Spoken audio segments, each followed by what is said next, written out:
Muito bem-vindo, meus amigos, ao nosso último estudo da série O Beabá da Bíblia, Princípios e Fundamentos das Escrituras. Com esse estudo de hoje aqui, são 5 estudos, onde a gente passou aqui pelos pontos principais das Escrituras, podendo compreender a história da Bíblia, a mensagem da Bíblia, e tendo aqui uma base bem sólida para a gente crer no que crê, tá bom? Então, através desse estudo aqui, eu acredito que nós conseguimos fundamentar alguns temas principais: a criação, a queda, a aliança, a redenção, e hoje a gente vai tocar no tema da glorificação, tá bom? Então, esses 5 pontos principais aqui, eu acredito que a gente conseguiu fundamentar de uma maneira bíblica, de uma maneira que você possa defender o que você crê, conforme está nas Escrituras. Fechado? Então, para a gente iniciar esse último estudo, eu quero perguntar aqui para o meu irmão Manuel se ele tem algum pedido de oração especial. Se ele quiser, pode ficar à vontade para colocar aqui para a gente, tá bom? E nós vamos orar antes de iniciar o nosso estudo.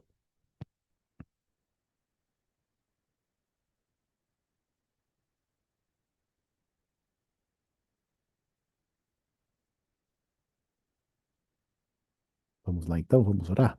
Vamos falar com Deus, vamos pedir a bênção dele sobre este estudo, sobre todas as pessoas que têm acompanhado ele, em nome de Jesus, tá bom? Então feche seus olhos, vamos falar com Deus. Maravilhoso e santo Deus, graças te damos, ó Pai, pelo privilégio que nós temos de aprender mais de ti, aprender mais da tua santa palavra. E por isso nós pedimos que o teu Santo Espírito nos guie em toda a verdade, Senhor, nos trazendo a convicção da sua vontade para a nossa vida, dos teus ensinamentos. Abençoe a vida de cada irmão nosso reunido nesse estudo, cada amigo nosso que está participando, aqueles que estão assistindo depois, para que o Senhor venha guiá-los, ó Deus, pelo teu santo e bom Espírito. Abençoa-nos neste momento, abre nosso coração e a nossa mente. Em nome de Jesus nós oramos. Amém. Deus seja louvado. Ó, até a Fran veio. Hoje tá o casal aqui, hein? Que bênção, hein? Que privilégio. Deus seja louvado. Vamos lá então, meus irmãos. Eu vou compartilhar aqui o nosso estudo, tá bom? Deixa eu só projetar ele aqui. Pronto.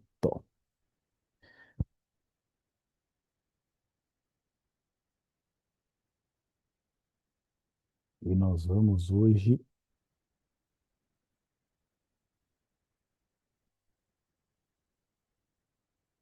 tratar do tema da glorificação. Vamos lá.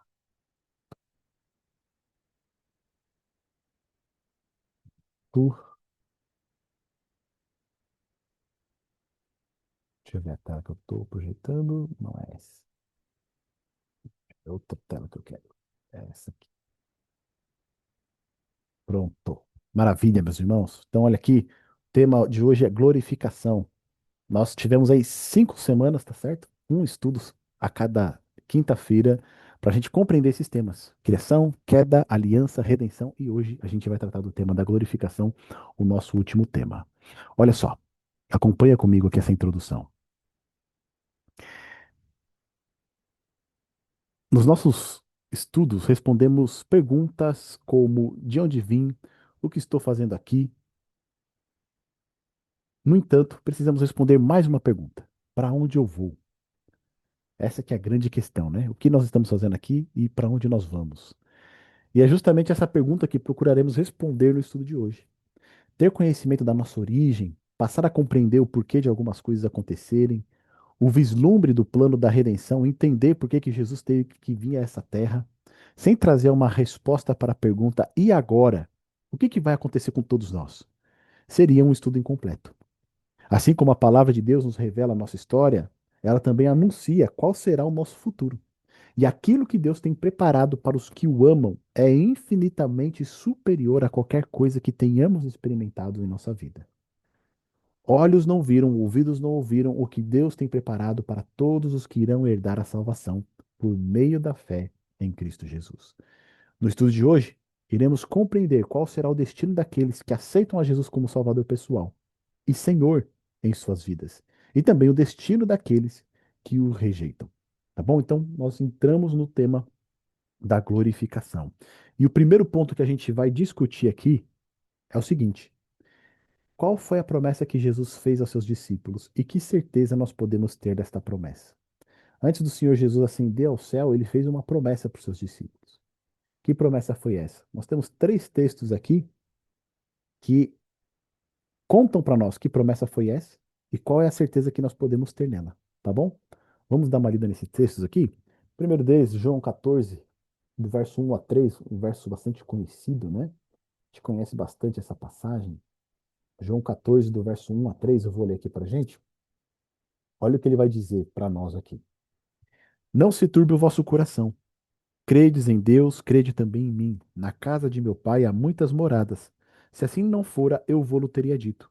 Pois vou preparar-vos lugar, e quando eu for e vos preparar lugar, voltarei e vos receberei para mim mesmo, para que aonde eu estou estejais vocês também, estejai vós também. Então, qual que é a promessa que o Senhor Jesus fez aqui? Que ele foi preparar um lugar para nós.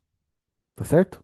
Ele foi preparar um lugar e quando esse lugar estiver pronto, o que que ele vai fazer? Ele vai retornar para nos tomar para ele, para que aonde ele estiver, nós estejamos também junto dele. Então olha que coisa fascinante, né? Jesus aqui ele faz uma promessa para nós. Ele fala assim: "Eu vou voltar. Eu vou preparar um lugar para vocês e eu vou voltar e quando eu voltar, eu vou tomar vocês para mim mesmo, para que aonde eu estiver, eu quero que vocês estejam junto comigo." Então não basta apenas o sacrifício que ele fez, não basta apenas a entrega que ele fez por nós. Nós vimos no último tema da redenção. Jesus ele quer passar a eternidade conosco. E esse também deve ser o nosso desejo. Nós queremos estar junto do Senhor Jesus. Agora vamos ver um outro texto aqui? Quem pode preparar para a gente aí? Atos, capítulo 1, verso 11. Porque aqui nós temos a promessa do Senhor Jesus. Mas não basta apenas a promessa dele, porque, quer dizer, só basta a promessa dele, não é? Mas não bastando a promessa dele, nós temos uma confirmação dela. Olha o que está escrito lá em Atos 1, no verso 11. Quem encontrar e quiser ler, por favor, tá bom? Fica à vontade, é só abrir o microfone e fazer a leitura para gente. Atos 1, verso 11. Os quais disseram: Homens galileus, por que estáis olhando para o céu? Esse Jesus que dentre vós foi recebido em cima nos céus, há de vir, assim como para o céu o viste ir. Maravilha, obrigado, mano. Então, olha lá. Aparecem ali dois varões, né, vestidos de branco, que se colocam ao lado ali dos discípulos, quando eles estão vendo Jesus subir. E esses varões, eles falam: varões galileus, por que estão olhando para as alturas? Esse mesmo Jesus que vocês estão vendo subir, ele também retornará, tá certo? A essa terra. Então lembra a promessa de Jesus? Eu vou preparar um lugar, quando esse lugar estiver pronto, eu vou voltar e tomarei vocês para mim mesmo. E aqui, esses dois varões aqui que se colocam ao lado dos discípulos confirmam a promessa do Senhor Jesus. Lembrando lá de Deuteronômio, né? Que pelo testemunho de duas ou três pessoas, toda a verdade será o quê? Confirmada. Então aqui eles estão confirmando, deixando bem claro para os discípulos, esse Jesus que subiu, ele vai retornar. E aí, o último texto aqui desse nosso primeiro ponto, Apocalipse 1, verso 7. Apocalipse, o último livro da Bíblia, capítulo 1, verso 7. Quem pode ler para a gente?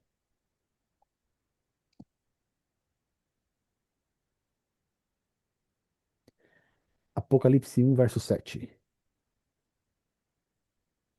Eis que vem com as nuvens do céu, e todo olho verá, até mesmo os que o traspassaram, e todas as tribos da terra se lamentarão sobre ele. Sim, amém. Amém. Obrigado, Pretinho. Então, olha lá. Eis que vem com as nuvens e todo olho que verá. Tá certo? Então, de novo aqui, reafirmada a promessa que o Senhor Jesus fez, que foi confirmada.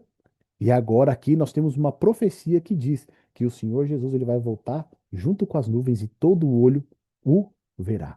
Tá certo? Todos aqueles que estiverem vivos na vinda do Senhor Jesus, eles verão o Senhor Jesus retornar a este mundo aqui.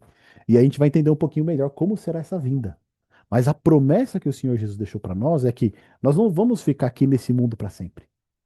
Vai haver um momento em que ele virá essa terra e vai resgatar o seu povo. Ele vai reclamar o seu povo como seu, para que nós estejamos juntos com ele por toda a eternidade. Olha que coisa fabulosa, né? Eu quero estar junto do Senhor Jesus. Eu espero que você também queira estar. nesse momento tão glorioso, tão grandioso. Agora, acompanha comigo aqui o próximo tópico. Jesus avisou de sinais aos quais deveríamos estar atentos para saber quão próxima está a sua vinda. Quais são eles? Porque a gente sempre fala, né? Tem algumas pessoas que dizem, não, essa volta do Senhor Jesus já faz 2000 anos que ele falou que vai voltar e não voltou ainda, não é? Então, muitos escarnecedores, eles até zombam disso, falando, olha, prometeu que vai voltar, mas já faz 2000 anos e não voltou ainda. Cadê a promessa da sua vinda, não é? Mas Jesus, ele deixou alguns sinais para o seu povo, para que eles estivessem atentos e saberem quão perto está a sua vinda. Agora, olha que coisa curiosa. Jesus, ele não falou que esses sinais são para a gente descobrir o dia da sua vinda, mas para que a gente esteja atento para saber quão perto ela está. E aí vamos dar uma olhada em alguns desses sinais? Abre a sua Bíblia lá comigo em Mateus 24, que é ali no Sermão do Olivete, Jesus ele deixou claro quais são esses sinais que vão apontar para a sua vinda. E a gente precisa estar atento a esses sinais, porque esses sinais eles estão se intensificando cada vez mais, tá bom? Então, Mateus, no capítulo 24, olha só, lá do verso 4 até o 8, eu vou ler aqui pra gente, diz assim, ó. E ele lhes respondeu: Vede que ninguém vos engane. Percebe aqui? Jesus ele fala uma coisa. Ele vai usar essa palavra-chave 3 vezes aqui nesse capítulo. Vede que ninguém vos engane, ou seja, é porque alguém vai tentar enganar, tá certo? A respeito da sua vinda. Mas ele deixa claro: vede que ninguém vos engane, porque virão muitos em meu nome dizendo eu sou o Cristo, e enganarão a muitos. E certamente ouvireis falar de guerras e rumores de guerra. Vede, não vos assusteis, porque é necessário assim acontecer, mas ainda não é o fim. Porquanto se levantará nação contra nação, reino contra reino, e haverá fomes e terremotos em vários lugares. Porém, tudo isto é o princípio das dores. Tá certo? É o princípio das dores. Agora eu pergunto para você: não existe guerra há muito tempo? Não existe aqui falsos profetas, falsos cristos há muitos tempos, não é? Se a gente para pensar, de ano em ano sempre acontece alguma coisa, né? Grande assim, ou surge alguém falando que é o Messias. Mas aqui Jesus ele deixa claro pra gente que ele fala assim, ó. Porém, tudo isso é o princípio das dores. E que dores são essas? Esses sinais que Jesus está contando aqui pra gente, falsos profetas, falsos cristos, guerras e rumores de guerras, eles são os princípios das dores. Que dores são essas? Jesus ele compara esses sinais com as dores de parto, né? As mulheres que tiveram parto natural, normal, sabe como é que isso acontece, né? As contrações elas começam de tempos em tempos e cada vez mais esse espaço, né, de uma contração em outra ele vai diminuindo até que chega o momento em que a criança nasce. Então Jesus ele compara esses sinais a essas contrações, dores de parto. É o princípio das dores, tá certo? Então antes sempre teve guerra, sim, mas agora as guerras elas estão ficando cada vez mais acontecendo num espaço menor de tempo. Sempre existiram falsos profetas e falsos cristos, sim. Mas agora eles começam a acontecer num curto espaço de tempo.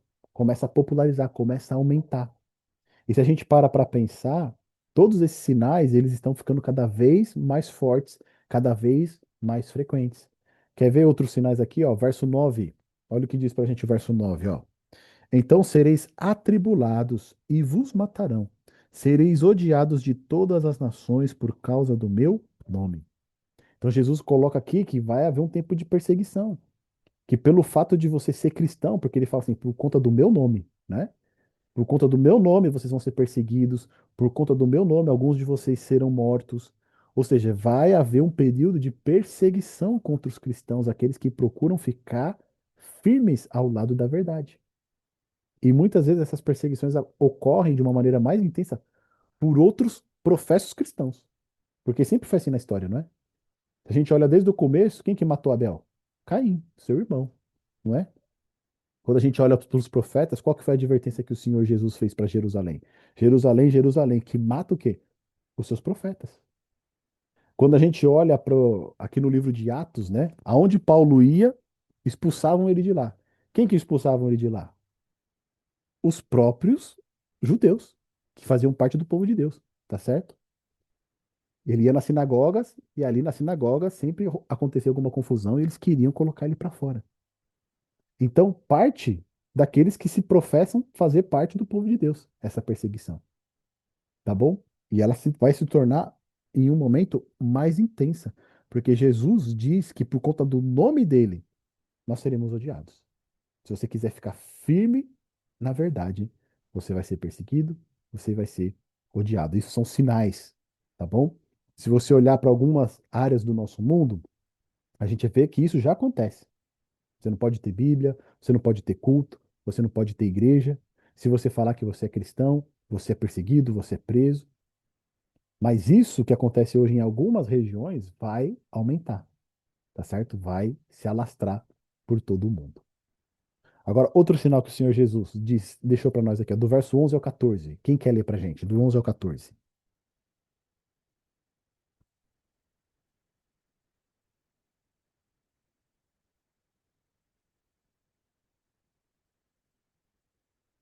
Posso ler aqui? Então, olha só. Levantar-se-ão muitos falsos profetas e enganarão a muitos. E por se multiplicar a iniquidade, o amor se esfriará de quase todos. Aquele, porém, que perseverar até o fim, esse será salvo.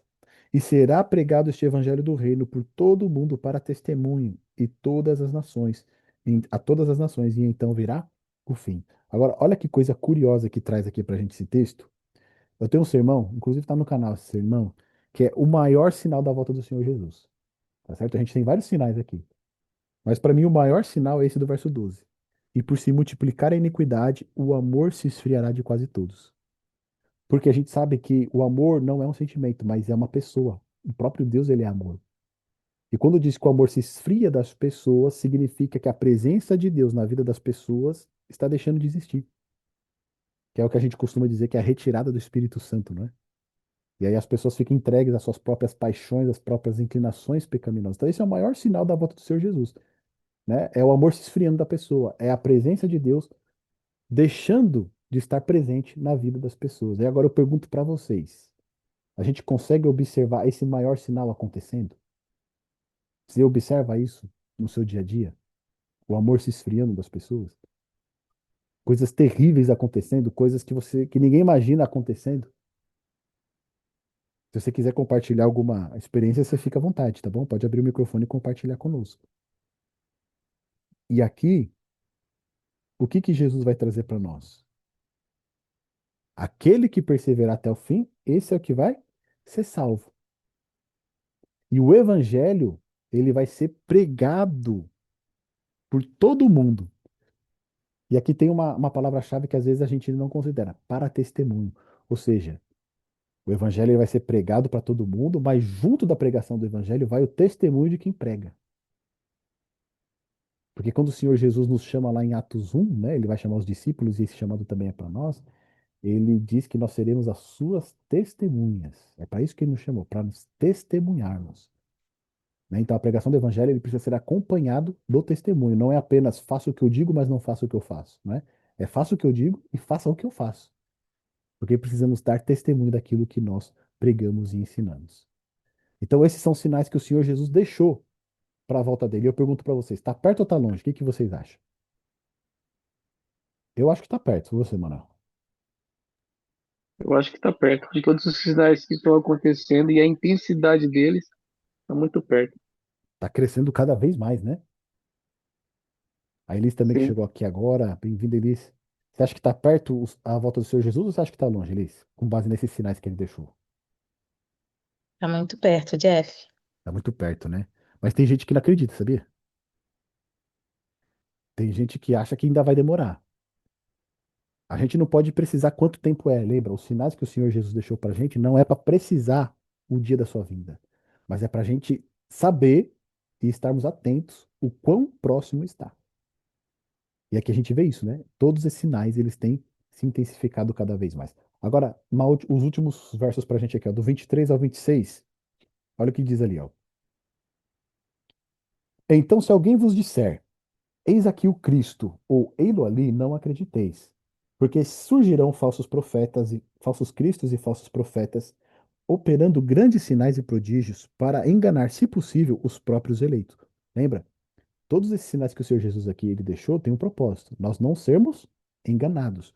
Porque vão surgir situações, inclusive falsos cristos e falsos profetas, tentando nos enganar. E, se possível, vai enganar os próprios eleitos. Vede que vou tenho predito. Portanto, se vos disserem, eis que ele está no deserto, não saiais. Ou ei-lo no interior da casa, não acrediteis. Porque assim como o relâmpago sai do oriente e se mostra até o ocidente, assim há de ser a vinda do Filho do Homem. Tá bom? Então Jesus ele deixou claro aqui para nós que vão surgir falsos cristos e falsos profetas. E eles vão fazer sinais grandiosos que, se possível, enganaria os próprios eleitos. E aí o que que ele recomenda? Se falarem o Cristo está ali ou o Cristo veio, está ali, não sei aonde, fazendo sinais, fazendo milagres, não vá ver, não vá lá. E por que que Jesus ele deixa claro para não ir lá? Porque se você for e ver o sinal sendo realizado, o milagre sendo realizado, você vai ter uma grande tendência de acreditar que aquele ali é Cristo. Mas não é. Porque ele deixou claro. Olha lá no verso 27. Porque assim como o relâmpago sai do Oriente e se mostra até no Ocidente, assim há de ser a vinda do Filho do Homem. Ou seja, quando o Senhor Jesus voltar, todos na terra irão ver ele retornando. Ele não vai estar apenas num local. Ele não vai estar apenas num lugar, fazendo milagres ali, não. Todos os olhos verão. Igual o texto que nós lemos de Apocalipse 1, verso 7. Eis que vem com as nuvens e todo olho verá. Como que todas as pessoas vão ver ele ao mesmo tempo? Não sei, não faço ideia. A gente especula, né, através da profecia de Apocalipse. O mundo ele vai estar numa convulsão tão grande, terremotos tão grandes, que vai, né, fazer uma mudança aqui na Terra de alguma forma que a gente consiga ver o Senhor Jesus retornar. Todas as pessoas que estiverem vivas no seu retorno. Tá bom? Então, esses são sinais que o Senhor Jesus deixou: guerras e rumores de guerras, nações se levantando contra nações, terremotos, fomes, o amor se esfriando na vida das pessoas. E lembra, a- o amor se esfriando na vida das pessoas é a ausência de Deus no coração da pessoa, na vida da pessoa. Agora vamos para o próximo ponto, tá bom? Vamos lá? No tempo que antecede a volta de Jesus, como estará retratada a humanidade? Como que ela vai estar dividida? E aí a gente tem um texto aqui, né? Mateus, capítulo 24, do verso 36 ao 39. Quem quer ler pra gente?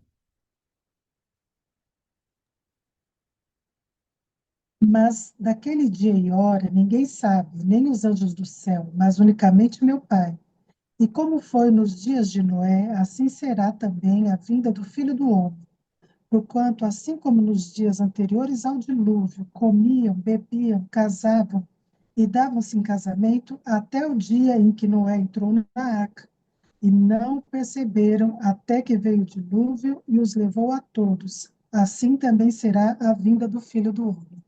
Obrigado, Pretinha. Tô falando que você já tá lendo com a Bíblia ACF, hein? Ah, sim. Né? Porque aí no verso 36, na minha Bíblia diz assim, ó, mas a respeito daquele dia e hora, ninguém sabe, nem os anjos do céu, nem o filho, senão o pai. Mas na ACF não tem o senão, nem o filho. Né? Aqui algumas, essa tradução tá dizendo que Jesus sabia, né? Mas ele não revelou para eles ali. Aqui na minha tradução, na revista e atualizada, fala nem o filho. E aí a gente interpreta que naquele momento, né, Jesus vivendo como homem, dependente totalmente da revelação do Pai, naquele momento ali ele não tinha ideia, não é?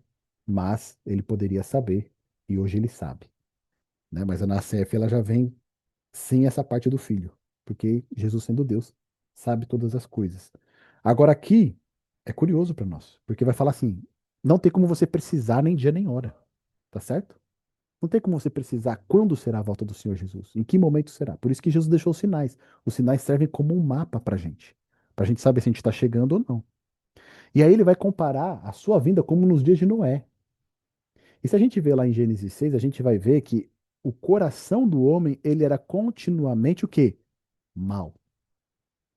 Ele estava procurando sempre fazer maldade, sempre perversidade. E se você parar para pensar, é muito diferente do que a gente vê hoje. Sejam sinceros. É muito diferente. Gente, eu não sei vocês, tá bom? Mas parece, eu tô reparando o movimento, parece que explodiu o diagnóstico de narcisismo no mundo. Vocês têm reparado isso? Pessoas que só preocupam consigo mesmo, ela tem que ser o centro, se não for do jeito dela, ela não quer, e ela sempre dá um jeito dela ser o centro da atenção e manipular a situação. Gente, é incrível isso. Parece que explodiu assim agora, né? De cada 10 pessoas, três são narcisistas ali. Elas querem chamar o centro, elas querem. E o narcisismo nada mais é do que o egoísmo, né? No seu puro caráter. Eu só me importo comigo mesmo. E aí a gente observa aqui que Jesus ele faz essa comparação que antes da sua vinda será igual aos tempos de Noé. E nos tempos de Noé, o que que eles estavam fazendo? Comiam, bebiam, casavam e davam-se em casamento. Tá certo? E aqui, se a gente observa essas palavras do Senhor Jesus aqui, ela está falando que a humanidade ela está sendo retratada quase como um animal. Por que que o animal faz? Come, bebe e reproduz. Tá certo? Come, bebe e reproduz. É isso que o animal faz. Tem uns animais que são úteis, né? Mas um animal, se deixar ele livre por aí, ele vai comer, beber e vai reproduzir. É isso que ele vai fazer. E o ser humano que foi criado, né, a coroa da criação de Deus, para ser a imagem e semelhança de Deus, muitas vezes está vivendo a vida como um animal. Está comendo, bebendo e reproduzindo, enchendo o mundo de filho, né? Isso aí eles seguiram o que Deus pediu para fazer, né? Ser de fecundos e multiplicados, né? Mas ser a imagem e semelhança de Deus, eles deixaram de lado isso. E a humanidade ela está sendo retratada dessa forma, né? Algo pornográfico. Se você vai ver assim a questão, né, a- da vulgaridade, ela está escancarada, está espalhada. E as pessoas vivem assim, dessa maneira, despreocupadas, só preocupando com o que tem que comer, beber e reproduzir. E vão levando a vida assim, até que de repente, quando se dão conta, acabou, passou a chance. É isso que Jesus compara aqui com o dilúvio. Eles estavam vivendo segundo as suas próprias paixões, foram alertados por Noé. Quando perceberam, realmente o dilúvio veio e eles morreram. Porque na arca só entrou Noé e a sua família. E Jesus compara a sua vinda com esse momento da história. Muitas pessoas estão vivendo de uma maneira despreocupada, não considerando o que o Senhor Jesus ensinou, não considerando o seu sacrifício, a sua entrega por nós.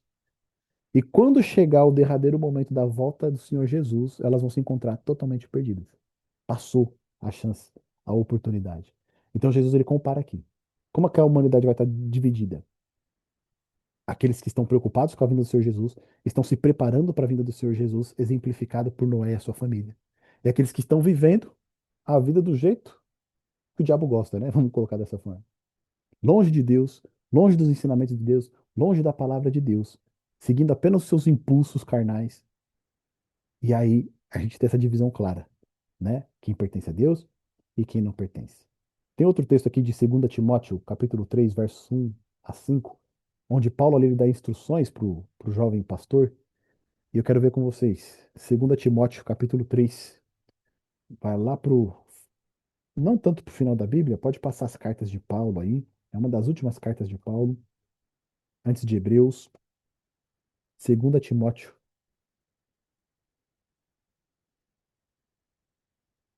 capítulo 3, do verso 1 a 5. Quem que pode ler pra gente? Wesley. Sabe, porém, isto, que nos últimos dias sobrevirão tempos trabalhosos, porque haverá homens amantes de si mesmos, avarentos, presunçosos, soberbos, blasfemos, desobedientes a pais e mães, ingratos, profanos, sem afeto natural, inconciliáveis, caluniadores, intemperantes, cruéis, sem amor para com os bons, traidores, obstinados, orgulhosos, mais amigos dos deleites de Deus, ciência de piedade nela. Destes, afasta-te. Isso. Você conhece muita gente assim, Fran?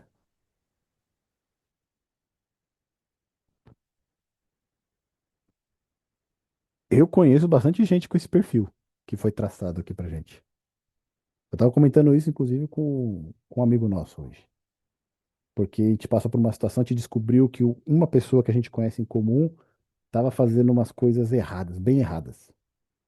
E sabe qual que é o maior problema disso? É que essa pessoa que está fazendo essas coisas erradas ficava falando em Deus, ficava falando em passagens da Bíblia, em ensinamentos da palavra de Deus. E olha que coisa terrível isso, não é? É o que está escrito aqui. Tendo forma de piedade, negando-lhe, entretanto, o quê? O poder. Tem forma de piedade, parece uma pessoa piedosa, parece que é alguém que anda nos caminhos de Deus, fala bonito, se expressa bem, sempre tem uma palavra de Deus para trazer. Mas aí, quando você vai ver no dia a dia, lembra que a gente falou? Vai ser pregado o evangelho a todo o mundo para testemunho. Precisa acompanhar o testemunho da vida, porque senão a palavra não vai entrar nos corações. E aí a pessoa agindo de uma maneira totalmente enganosa. E quando a gente olha esse perfil aqui, não é o perfil de muitas pessoas que você conhece nos dias de hoje? Espero que não façam parte, né, do seu círculo de amizade, mas pessoas que a gente conhece, pessoas que a gente sabe que tem esse perfil arrogantes, blasfemadores, desobedientes, ingratos, irreverentes, desafeiçoados, caluniadores, sem domínio próprio, cruéis, implacáveis. Então, olha só, esse é um grupo que está sendo amadurecido para a volta do Senhor Jesus. Está sendo preparado para a volta do Senhor Jesus. Ou seja, o coração está ficando cada vez mais endurecido. E eles estão se afastando, o amor está cada vez mais esfriando. Agora a gente tem outros grupos aqui. Apocalipse 7. Vem comigo, Apocalipse 7. Vai um pouquinho para frente aí, está em Timóteo. Apocalipse 7, do verso 2 a 3. Apocalipse 7, do verso 2 a 3. Eu vou ler aqui para gente. Aqui falando já dos últimos momentos da nossa história na Terra, tá certo? O livro de Apocalipse trata exatamente ali da vinda do Senhor Jesus também. Então, olha só. Capítulo 7 do verso 2 a 3. Vi outro anjo que subia do nascente do sol, tendo o selo do Deus vivo, e clamou em grande voz aos quatro anjos, aqueles aos quais fora dado fazer dano à terra e ao mar, dizendo a eles: não danifiquem nem a terra, nem o mar, nem as árvores, até selarmos na fronte os servos do nosso Deus. Então a gente tem um anjo vindo do Oriente, tá certo? E ele tem o selo do Deus vivo.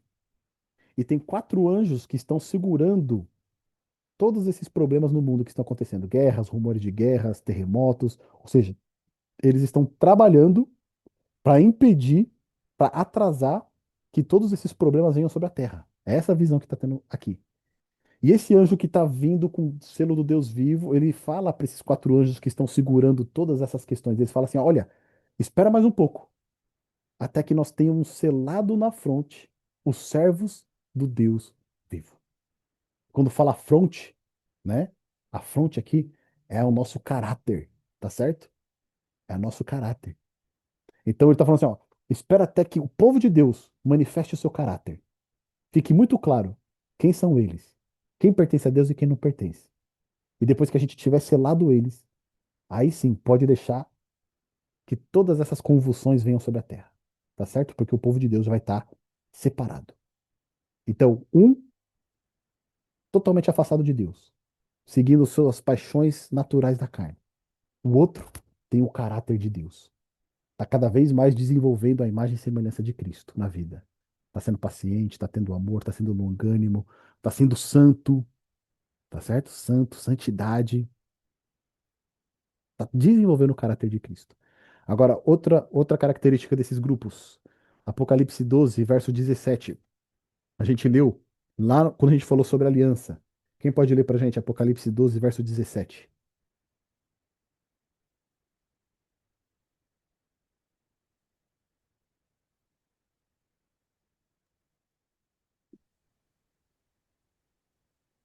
Alguém encontrou aí?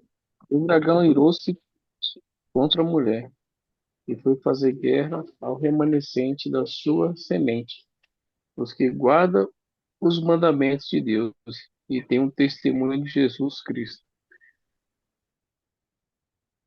Amém. Então, olha lá. O dragão Ciro, a gente sabe que aqui o dragão é o Satanás, tá certo? O diabo, a antiga serpente lá do Éden. Ele se irou contra os descendentes da mulher. Quem são os descendentes da mulher? Os que guardam os mandamentos de Deus e têm o testemunho de Jesus. Então, o povo de Deus, nos últimos dias, eles vão guardar os mandamentos de Deus. Quantos mandamentos? 10. Vai guardar os 10 mandamentos. Não pela sua força, não pelas suas obras, mas pelo poder do Senhor Jesus Cristo e do Espírito Santo na vida deles. Eles vão obedecer a Deus.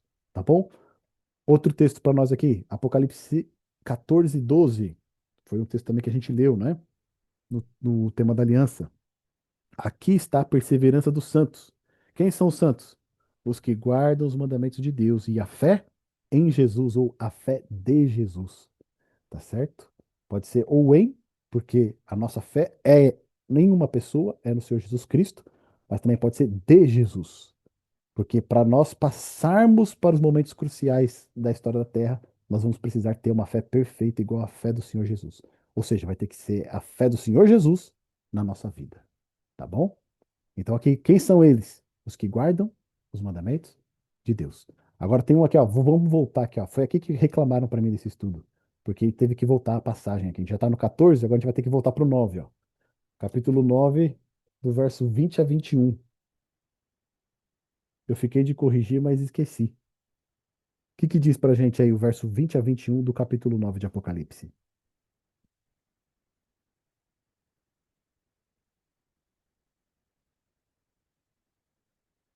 Cadê eles? Você encontrou eles? Lê pra gente. Apocalipse 20 ao 21. No E os capítulo outros 9, homens, isso. É isso mesmo. e os outros homens que não foram mortos por essas pragas não se arrependeram das obras de suas mãos, para não adorarem os demônios e os ídolos de ouro, e de prata, e de bronze, e de pedra, e de madeira, que nem podem ver, nem ouvir, nem andar. E não se arrependeram dos seus homicídios, nem das suas feitiçarias, nem da sua fornicação, nem dos seus furtos. Obrigado, Fran. Olha só. O que a gente encontra então aqui? Os outros homens, aqueles que não foram mortos pelos flagelos, eles não se arrependeram das suas obras. Percebe? Ou seja, o coração deles foi ficando cada vez mais endurecido, de maneira que eles vivem totalmente errado, mas não acham que isso está errado, tá certo? Eles não se arrependem. E esse que é o grande problema que a gente tem que observar, meus irmãos.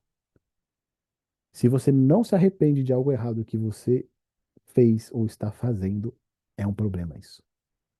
Porque você acaba cauterizando, né, a sua mente sobre a influência do Espírito Santo. O Espírito Santo não consegue mais te influenciar, ele não consegue mais te mostrar que você está indo por um caminho errado. E esse é o caminho que nós vemos aqui em Apocalipse 9, daqueles que não temem a Deus, daqueles que não servem a Deus, daqueles que não buscam a Deus, daqueles que são desobedientes. Eles não se arrependem. Eles vivem de uma maneira completamente errada e não se arrependem. É aquilo que Isaías vai falar, né? Ai daqueles que chamam o mal de bem. Inversão de valores, né? Não é isso que a gente observa hoje?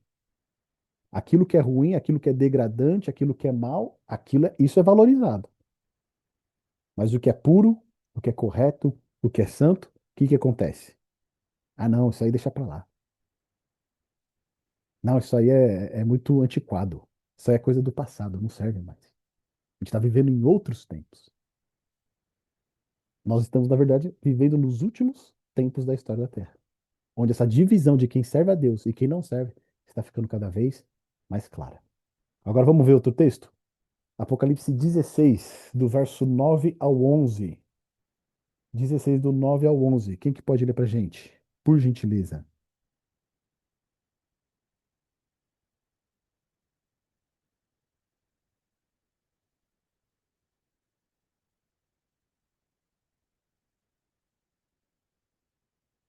16 do 9 ao 11.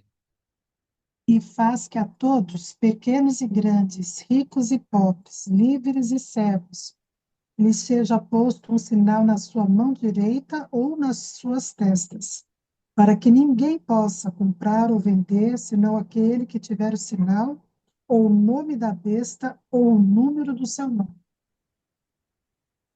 Foi o 16, peraí. Foi do 13, né? Não, 13, 16 e 17. 13, 16 e 17. Isso, Apocalipse 13, 16 e 17. Então, olha só, o que que a gente observa aqui? Que nos últimos dias vai ser colocado o quê? Uma marca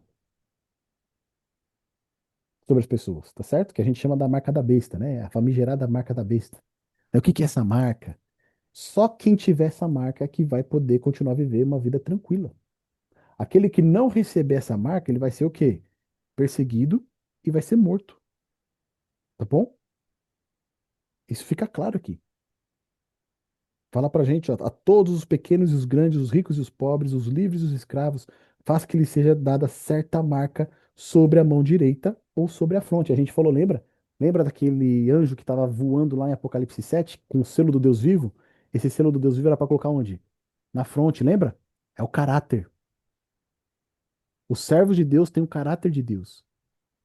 Agora, aqui no texto de Apocalipse 13, aqueles que receberem a marca na fronte, eles vão ter o caráter da besta.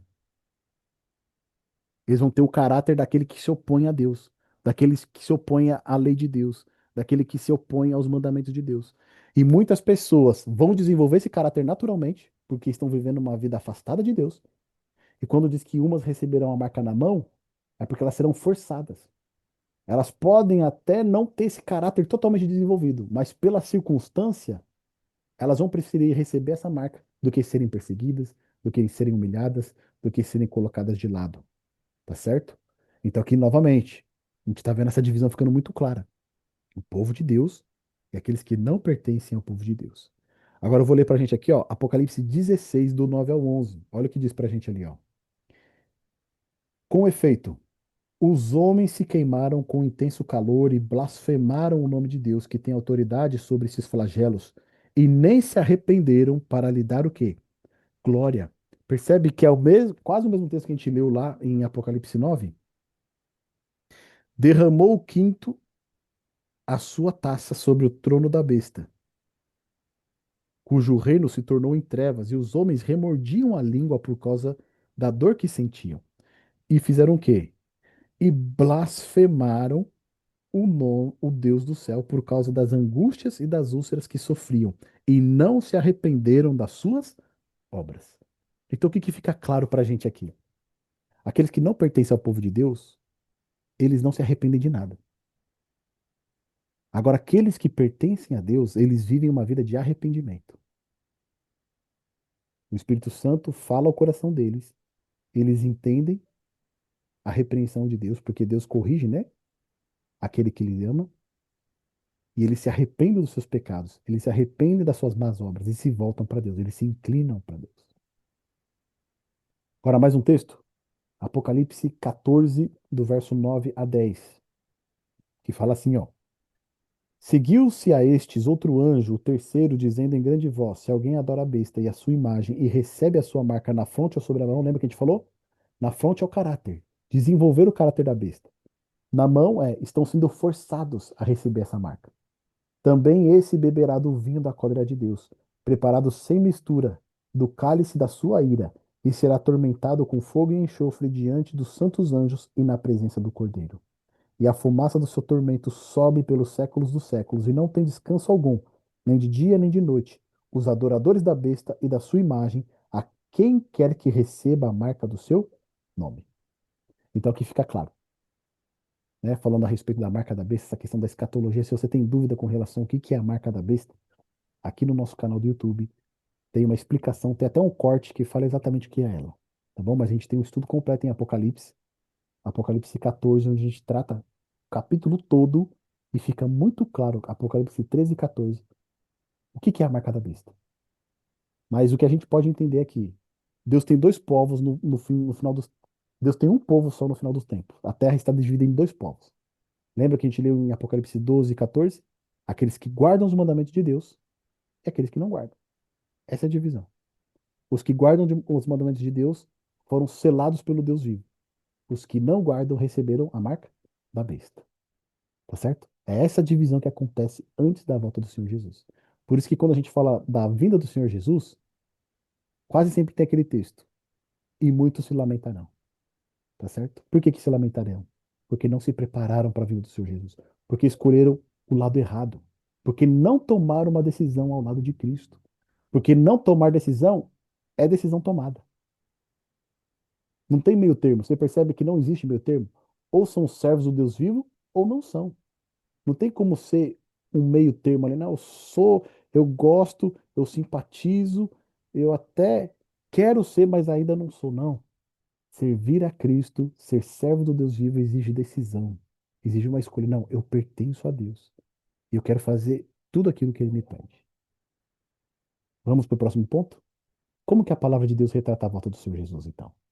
Vão ter dois grupos. E nesses dois grupos, eles vão enxergar a volta do Senhor Jesus de uma maneira diferente. O primeiro deles, Apocalipse 6, do verso 12 ao 17. Do 12 ao 17, eu vou ler aqui pra gente. Depois tem o texto de Mateus 24, tá bom? Então, Apocalipse 6, do 12 ao 17 diz assim: Vi quando o cordeiro abriu o sexto selo e sobreveio grande terremoto. O sol se tornou negro como saco de crina. Não foi o eclipse de ontem, não, tá, gente? Ontem não é? Foi ontem que teve o eclipse, né, lá na Europa? O sol se tornou negro como saco de crina, e a lua toda como sangue. As estrelas do céu caíram pela terra como a figueira quando abalada por ventos fortes deixa cair os seus figos verdes. O céu recolheu-se como um pergaminho quando se enrola. Então todos os montes e ilhas foram movidos do seu lugar. Os reis da terra, os grandes, os comandantes, os ricos, os poderosos, e todo escravo e todo livre se esconderam nas cavernas e nos penhascos dos montes. E disseram aos montes e aos rochedos: Cai sobre nós e escondei-nos da face daquele que se assenta no trono e da ira do cordeiro, porque chegou o grande dia da ira deles. E quem é que pode suster-se? Ou quem é que pode ficar de pé? A vinda do Senhor Jesus vai ter uma comoção tremenda na terra, a qual nunca foi vista antes. Vocês viram aqui? Terremotos, falando aqui pra gente que os montes e ilhas, eles saíram do seu lugar. Então vai ser um cataclisma tremendo, que a história da Terra nunca registrou. E diante desse cenário, os ímpios, eles vão se esconder e vão pedir para que os montes caiam sobre eles, para esconder eles da face daquele que vem, que é Deus o Pai e também o Cordeiro. Porque chegou o grande dia da ira deles. E quem é que pode ficar de pé? Quem é que pode se sustentar? Essa aqui é uma pergunta que faz no final do verso. E se você olhar na sequência, nós temos o capítulo 7, que foi justamente aquele que nós lemos, do selamento do povo de Deus. Quem que vai poder ficar de pé nesse grande dia? Aqueles que pertencem ao Deus vivo. Aqueles que foram selados, desenvolver o caráter do Deus vivo. Tá certo? Então, a volta do Senhor Jesus vai ser um momento crítico da terra. Vai acontecer coisas que a gente nem imagina. Sinais na natureza de uma maneira que a gente nunca registrou na história. Agora, o outro texto, Mateus no capítulo 24, do verso 29 ao 31. Vamos voltar lá para Mateus 24, que é esse nosso mapa, né? Que nos orienta com relação à volta do Senhor Jesus. Do verso agora 29 ao 31. Quem que pode ler para a gente do 29 ao 31?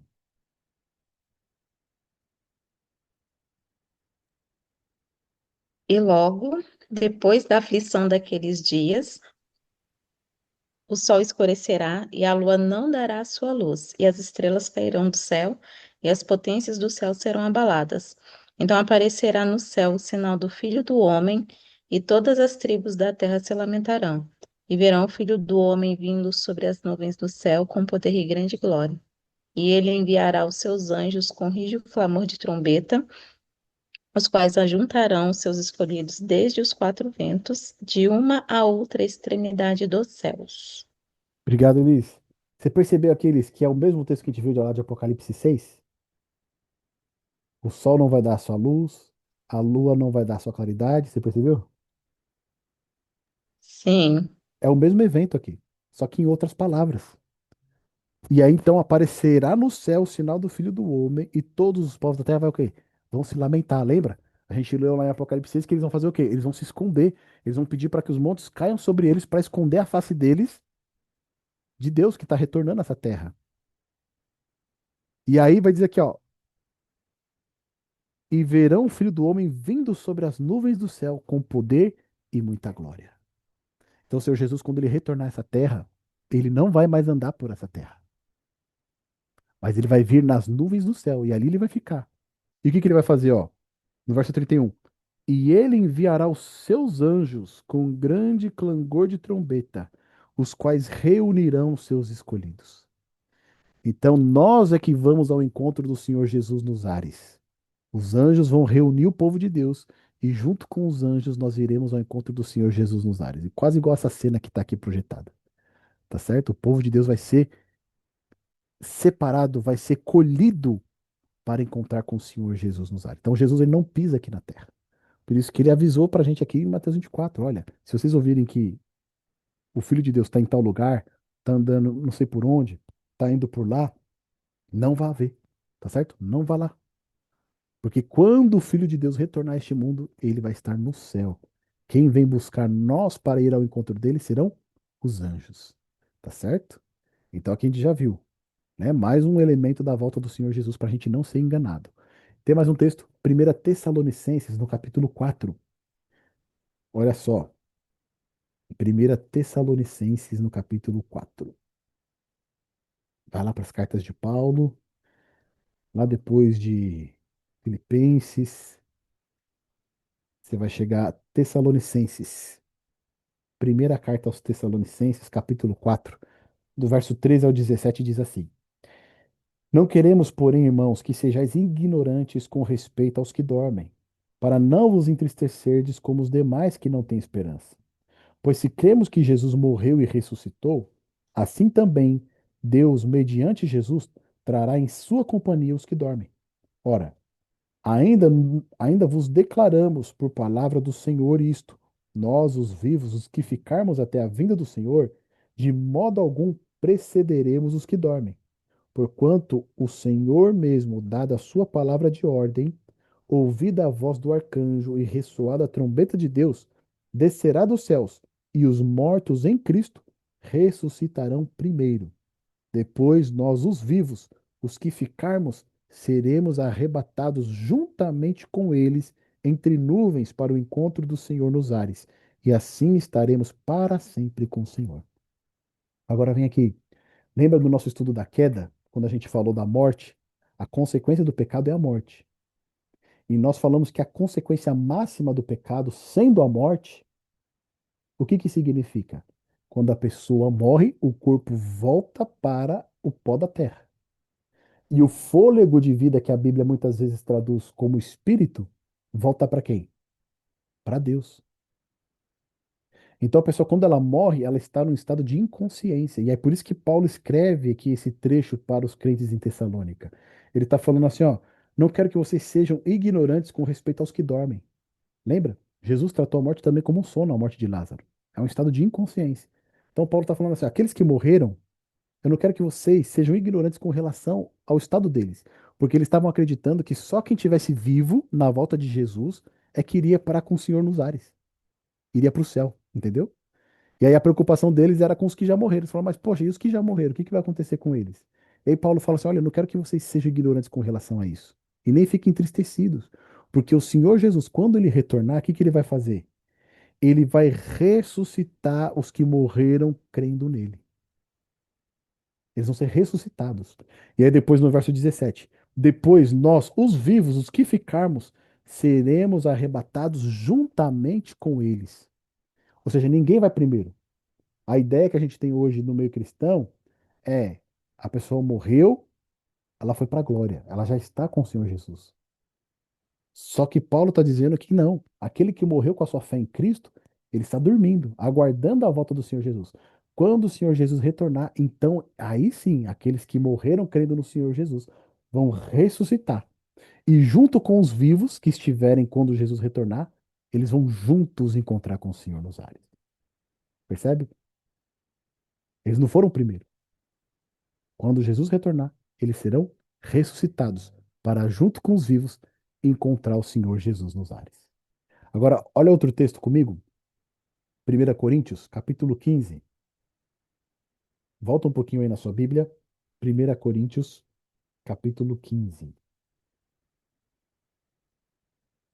Versos 51 e 52. Quem pode ler para a gente? 1 Coríntios 15, 51 e 52.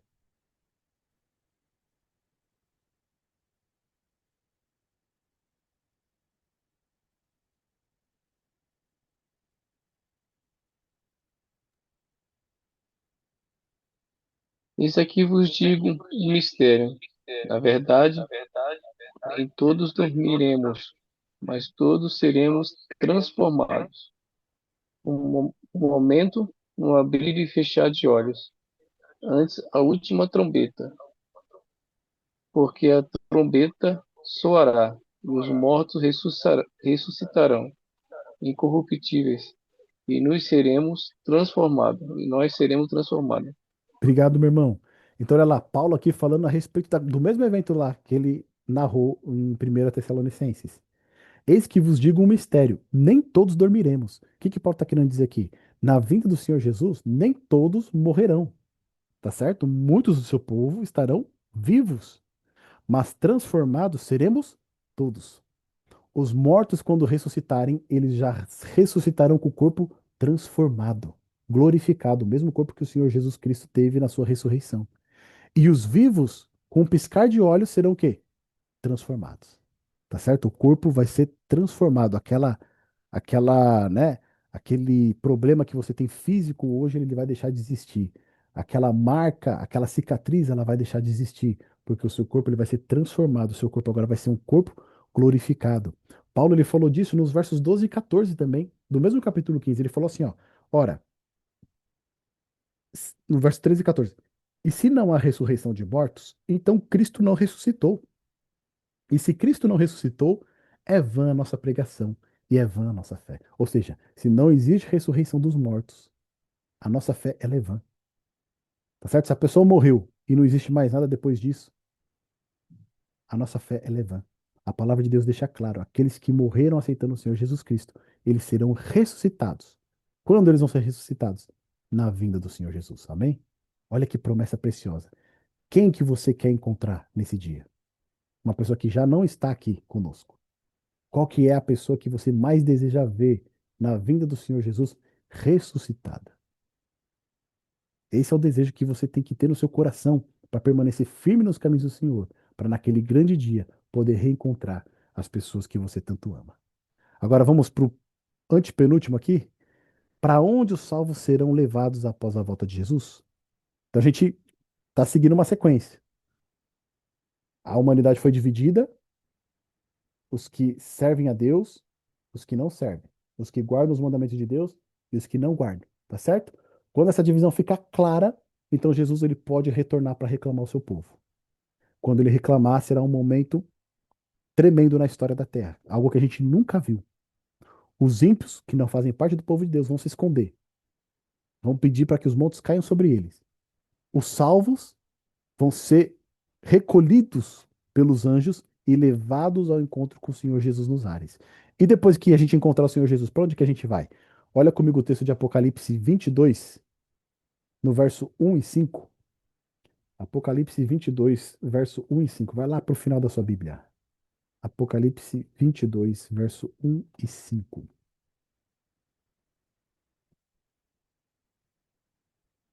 Olha o que diz para a gente aqui. Então me mostrou o rio da água da vida, brilhante como cristal, que sai do trono de Deus e do Cordeiro. No meio da sua praça, de uma à outra margem do rio, está a árvore da vida, que produz 12 frutos, dando seu fruto de mês em mês. E as folhas da árvore são para a cura dos povos. Nunca mais haverá qualquer maldição. Nela estará o trono de Deus e do Cordeiro, e os seus servos o servirão, e contemplarão a sua face. E na sua fronte está o nome dele. Lembra que a gente falou? Fronte é o quê? Caráter.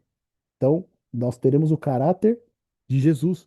Então já não haverá noite, e nem precisam eles de luz de candeia, nem da luz do sol, porque o Senhor Deus brilhará sobre eles e reinarão pelos séculos dos séculos.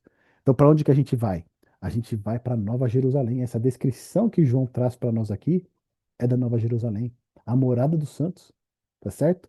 Onde nós estaremos ali servindo a Deus, onde nós estaremos juntos do Senhor Jesus por toda a eternidade, onde nós contemplaremos o Senhor face a face, e nenhum mal, nenhum pecado, nenhuma morte vai mais vir sobre nós. Olha que promessa grandiosa. Nós temos que fazer parte disso.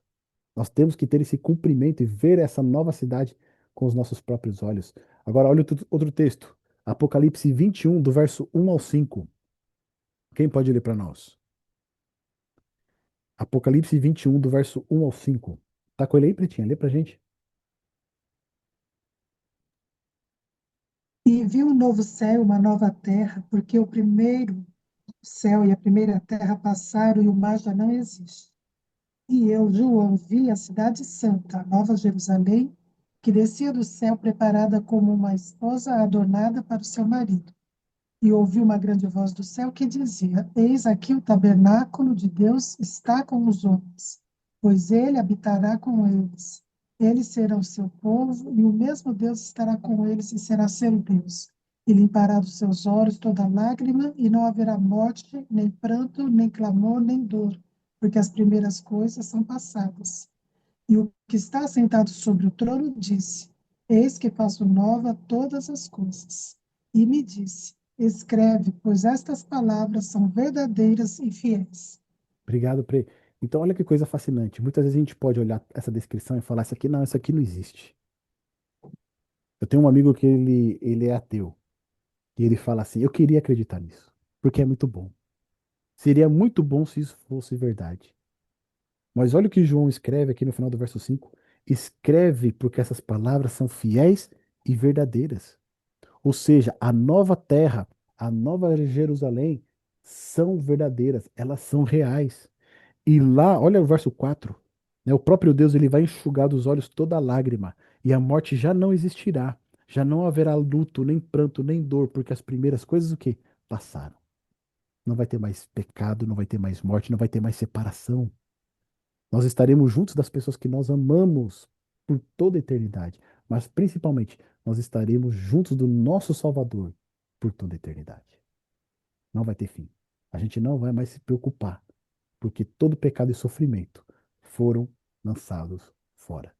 As primeiras coisas passaram. E o que ficará agora são as novas coisas, a nova terra, a nova Jerusalém, a nova vida ao lado do Senhor Jesus Cristo. Penúltimo ponto do nosso estudo de hoje. Qual será o destino dos ímpios? Aqueles que não se arrependeram dos seus pecados e se voltarem para Deus. Aqui a gente viu o destino dos santos. Eles vão para a nova Jerusalém. E eles vão para a nova terra. Tá certo? Que Deus vai recriar após, né, o período do milênio. E os ímpios, para onde que eles vão? Será que eles vão ficar em algum lugar? Olha comigo Apocalipse 20, do verso 11 ao 15. Porque muitas vezes as pessoas têm uma ideia de que os ímpios eles vão continuar vivendo. Ah, eles não aceitaram Jesus, mas eles vão continuar existindo no inferno, mas vão continuar existindo. Mas percebe comigo que isso não é bíblico. Olha o que diz pra gente aqui do verso 11 ao 15. Vi um grande trono branco, e aquele que nele se assenta, de cuja presença fugiram a terra e o céu, e não se achou lugar para eles. Então João ele viu um grande trono branco. Quando a gente fala de trono, é juízo, tá bom? Olha o verso 12. Vi também os mortos, os grandes e os pequenos, postos em pé diante do trono. Quem são os mortos? Os mortos são os ímpios, tá bom? Porque os vivos estão com o Senhor Jesus por toda a eternidade.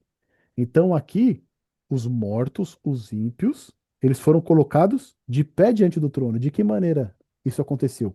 Eles também foram ressuscitados, mas não ressuscitados para receber a salvação na vida do Senhor Jesus. Eles foram ressuscitados depois para receber o juízo. Então se abriram os livros. Ainda outro livro, o livro da vida, foi aberto. E os mortos foram julgados segundo as suas obras, conforme o que se achava escrito nos livros. Deu o mar os mortos que nele estavam, a morte e o além entregaram os mortos que neles haviam, e foram julgados um por um segundo as suas obras. Então a morte e o inferno foram lançados para dentro do lago de fogo. Esta é a segunda morte, o lago de fogo. E se alguém não foi achado inscrito no livro da vida, esse foi lançado para dentro do lago de fogo. Então, o inferno bíblico é o lago de fogo, um lago destrutivo. E o que a gente observa nesse texto aqui é que, inclusive, a morte foi lançada para dentro do lago de fogo. Tá certo? O que que isso significa? A morte foi destruída. Lembra que a gente viu ali no capítulo 21? Já não haverá o quê? Morte, porque a morte foi destruída. Então, o verdadeiro inferno, a verdadeira destruição é o lago de fogo, onde aquele que não teve o seu nome escrito no livro da vida do Cordeiro, que não aceitou Jesus na sua vida, vai ser lançado nesse lago de fogo conforme as suas obras. E ali ele vai ser destruído para sempre. Tá certo? Então, o inferno não é um lugar onde a pessoa vai ficar vivendo ali, sofrendo, né? E Deus vai continuar mantendo ela com vida para fazer ela sofrer. Não. Aqueles que não aceitaram, aqueles que rejeitaram a salvação de Cristo, que é de graça, vão ser lançados no lago de fogo, pela sua própria escolha, pela sua própria decisão. E ali elas serão destruídas. Por isso que a gente tem a certeza lá no capítulo 21, no verso 4, e lhes enxugará dos olhos toda lágrima, e a morte já não existirá. Tá certo? Não vai ter mais sofrimento, não vai ter mais dor. Se não vai haver mais sofrimento, não vai ter mais dor, não vai haver pecado, não pode existir pecadores sofrendo por toda a eternidade. Percebe como a Bíblia ela é clara com relação a esse assunto? Mas muitas vezes a gente confunde por coisas que a gente ouve. Mas mais do que ouvir, a gente precisa ler e entender, tendo o discernimento do Espírito Santo.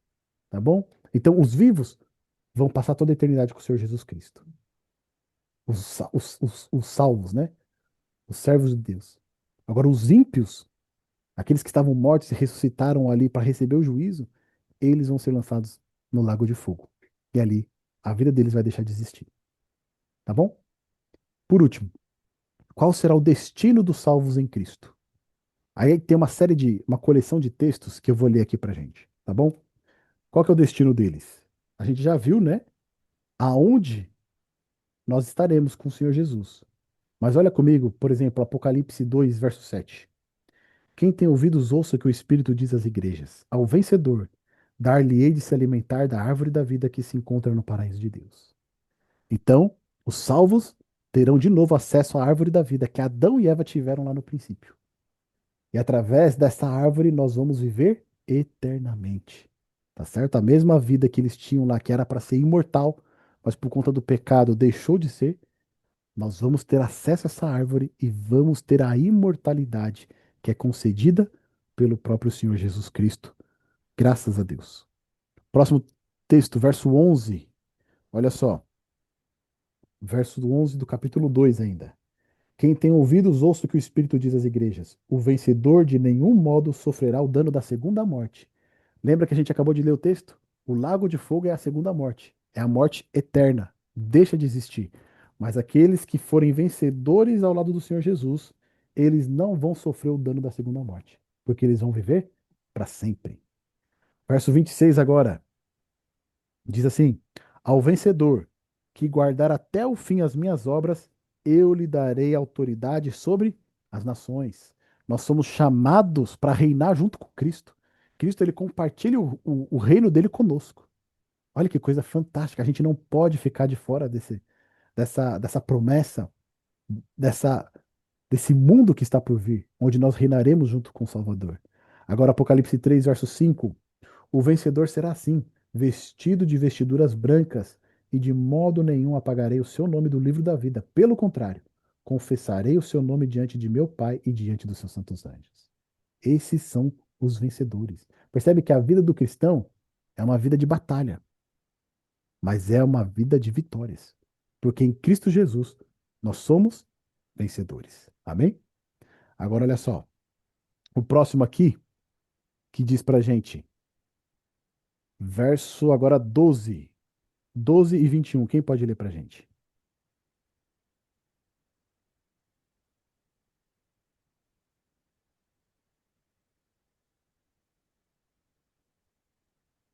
A quem vencer, eu farei coluna do templo de meu Deus, e dele nunca sairá.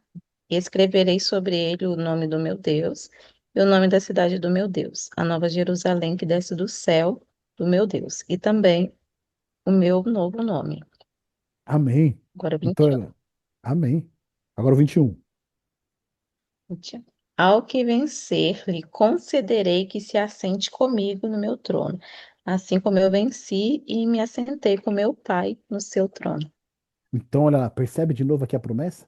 Nós vamos reinar com Cristo. Na verdade, isso já está desde o começo do Apocalipse. Se você for no capítulo 1, do verso 4 a 6, diz assim pra gente, ó. João às 7 igrejas que se encontram na Ásia, graça e paz a vós outros, da parte daquele que é, que era e que há de vir, da parte dos 7 espíritos que se acham diante do seu trono, e da parte de Jesus Cristo, a fiel testemunha, o primogênito dos mortos e o soberano dos reis da terra, aquele que nos ama e pelo seu sangue nos libertou de nossos pecados e nos constituiu reino, sacerdotes para o seu Deus e Pai. A ele a glória e o domínio pelos séculos dos séculos. Amém.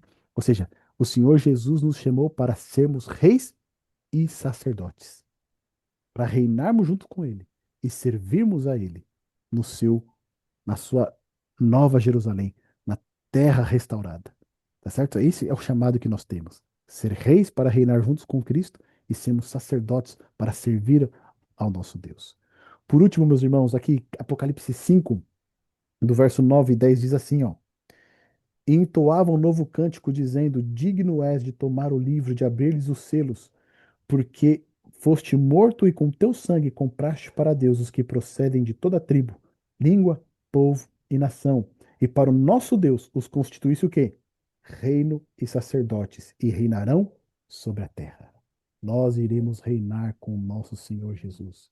Olha que privilégio que está sendo concedido a cada um de nós, que estamos estudando essa palavra, sermos reis junto com o Senhor. Por isso que lá em Apocalipse vai dizer que ele é rei dos reis, né? Porque nós somos reis, mas ele é o rei dos reis. Por último, Apocalipse 22 fala o seguinte pra gente, verso 3 e 5. Apocalipse 22, verso 3 e 5, que é o que a gente já tinha lido, né, anteriormente. Olha só. Nunca mais haverá qualquer maldição nessa cidade. Nela estará o trono de Deus e do Cordeiro, e os seus servos o servirão. Contemplarão a sua face, e na sua fronte está o nome deles. Então já não haverá noite, nem precisarão eles de luz de candeia, nem da luz do sol, porque o Senhor Deus brilhará sobre eles, e reinarão pelo século dos séculos. Ou seja, reinarão eternamente, para sempre. Que privilégio nós estamos tendo, nós somos chamados para viver, ser reis e sacerdotes do nosso Senhor Jesus Cristo. Para refletir, como a promessa de uma nova terra restaurada, como nos tempos do Éden, te trazem esperança. Se a gente olhar muitas vezes para a situação ruim que nós vivemos aqui, situação difícil que a gente vive aqui, nós não precisamos desanimar, porque existe uma promessa de ter uma terra restaurada. Lembre de alguém muito querido que já não está conosco. Pense em como será reencontrá-lo na volta do Senhor Jesus.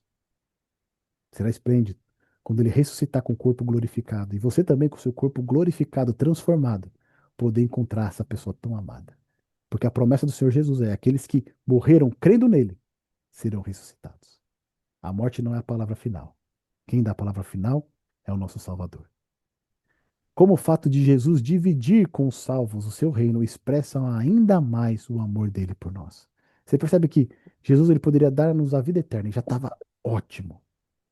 Já estava ótimo. Mas ele não apenas nos dá a vida eterna, mas ele divide o reino dele com quem? Com a gente. Como que a gente não vai amar Jesus? Vamos para a nossa resposta? Compreendi no estudo de hoje que Deus, através do seu Filho amado, irá um dia destruir todo o mal existente. Inclusive, colocará fim à morte. Meu desejo é aguardar esse dia seguindo fielmente a Jesus e cumprindo a sua vontade. Se esse é o seu desejo, abra o seu microfone e vamos dar um sonoro amém. Tá bom? Amém. Amém. Amém. Amém. Deus seja louvado. Que eu e você possamos estar naquele grande dia, juntos das pessoas que nós amamos, mas também, principalmente, juntos do nosso Salvador. Meus amigos, com isso nós finalizamos o nosso estudo, essa nova série, o Beabá da Bíblia. Falamos sobre a criação, a queda, a aliança, a redenção e hoje terminamos falando sobre a glorificação, sobre a promessa que está muito perto de se cumprir na nossa vida. Eu espero que durante esse estudo algumas questões tenham ficado muito mais claras para você, mas acima de tudo, possam ter te dado a esperança e a vontade e o desejo de aguardar a vinda do nosso Senhor e Salvador. Eu deixo esse momento aqui para vocês deixarem aqui qualquer dúvida, qualquer comentário, fiquem à vontade, tá bom?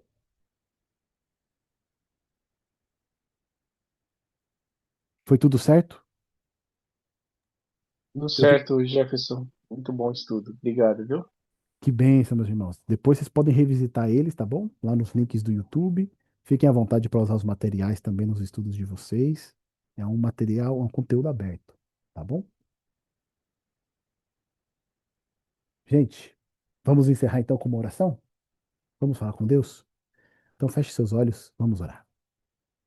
Maravilhoso e eterno Deus, queremos te agradecer, Senhor, pelo privilégio que nós temos de fazer parte do teu povo.